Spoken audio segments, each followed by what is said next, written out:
We have conducted the most significant non-governmental investigations, frankly, in recent American history, if not. We uncovered the Clinton emails. We uncovered key information about Benghazi, tying the White House to the big lies about Benghazi, leading to the creation of Select Committee. The FBI followed our lead in terms of the criminal investigation or matter of Hillary Clinton. And certainly, Mrs. Clinton wasn't indicted officially, but there was a measure of accountability on Election Day, and certainly if the voters were sitting as a grand jury, you know what their verdict was on Election Day. And we didn't do it because I didn't know Hillary Clinton was going to run for office.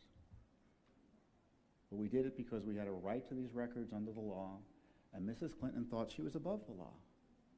She came into office immediately, and despite warnings from security people in the State Department, she thought she was going to do all of her business in private, and we know what she was trying to cover up. And she knew what the laws were. She knew what FOIA was. She knew what the requirements were for keeping your emails. She knew what the requirements were for classified information. She thought she was going to get away with it. And she thought if anyone had to get her emails, they were going to have to go through her lawyer well after she was president of the United States. Well, it turned out very differently for her, didn't it? And everyone thinks she's out of the woods yet, I think, is naive.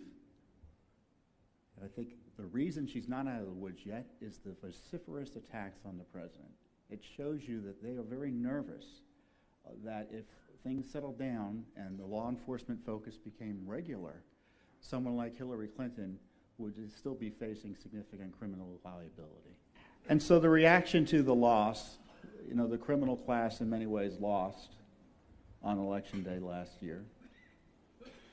And the reaction to that is to, again, abuse the powers of government to go after the duly elected president of the United States.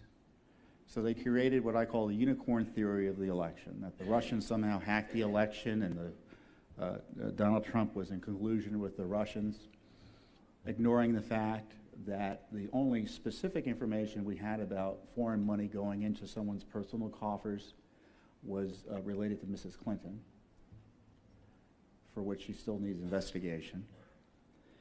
And because the hardcore left controls the levers of government and the media, they were able to create this scenario where the president would be facing criminal liability and potential impeachment. And if they can't get him, they'll get his family.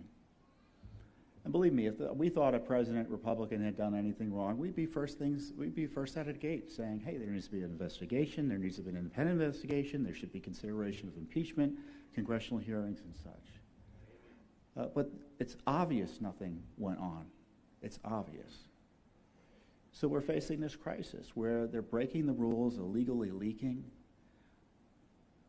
Devin Nunes, one of the few members of the House who is kind of a whistleblower because he figured out by reviewing materials at the White House, intelligence materials, that the Obama gang was unmasking and spying on individual citizens in arguably an unlawful way.